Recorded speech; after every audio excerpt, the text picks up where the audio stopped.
খুলে বউ চলে আসছে ঘরের ভিতরে, শুধু ঘরে না আমার বিছানার উপর, শুধু বিছানা না আর যা একদম জোড়ায় ধরছে সুবহানাল্লাহ আল্লাহ হায়াত দারাজ করে দিস। কি ব্যাপার হায়াত দারাজ করে দোয়া করছেন কেন? ও যে তোলা তোলে অনেক দোয়া তাবিজ কইছে তো ভিড় বাবার উনি মোর ভাইরাস লাগলে তো ধরে যাবে। আজ হুজুরের তাবিজ আনছো, আজ কিন্তু কাজে লাগছে। আজ তো উচ্চিকে মুখ ঝাপ খাটায় ধরেছি, বুঝা পাইছো তোর হুজুরের তাবিজে নিচ্ছি না। এখানে হচ্ছে কত ওইটা খরচ না, চোর ধরছে, চোরের ভয়ে নিচ্ছে। কিসের ভয়ে? চোর ভয়ে। আমি তোমার কাছে এসেছি তাবিজের গুণে না। এবার আল্লাহ মোর বাড়ি যেন প্রতিদিন চোর আসে। 18 থাকবে, 27 থাকবে, কোন রাওয়াতে আছে 32 বছর থাকবে। কোনদিন বার্ধক্য আসবে না, আদালতা না আবাদা, কোটি কোটি নয়, যেখানে কোনো মৃত্যু নাই, কোন রোগ ব্যাধি থাকবে না, কোন বীজ ব্যথা শরীরে থাকবে না, কোনো ব্যায়াম নাই, নাই কিচ্ছু নেই।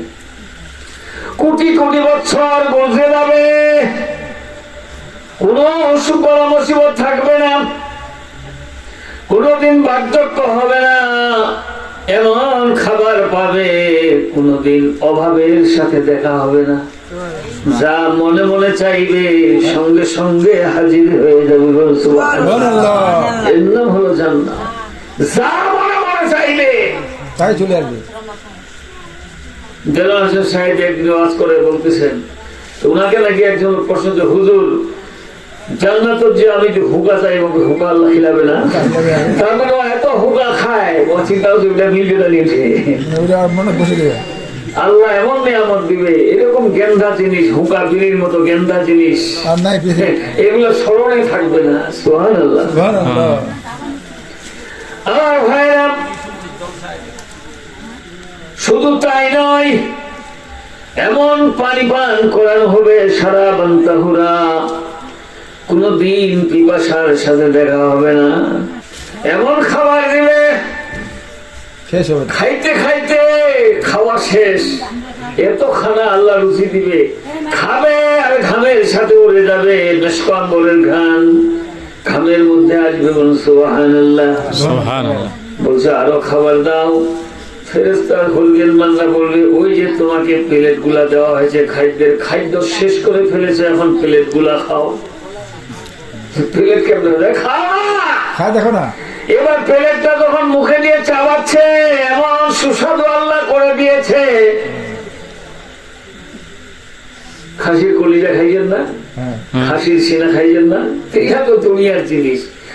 এমন নিয়ামত আল্লাহ দিয়েছেন, জান্নাতি ফলের ওই সারাবান তাহুরার মাখন দিয়ে প্লেট গুলো তৈরি করা হয়েছে। সেই প্লেট গুলো যখন খাবে দেখবে এর মধ্যে আরেকটা স্বাদ।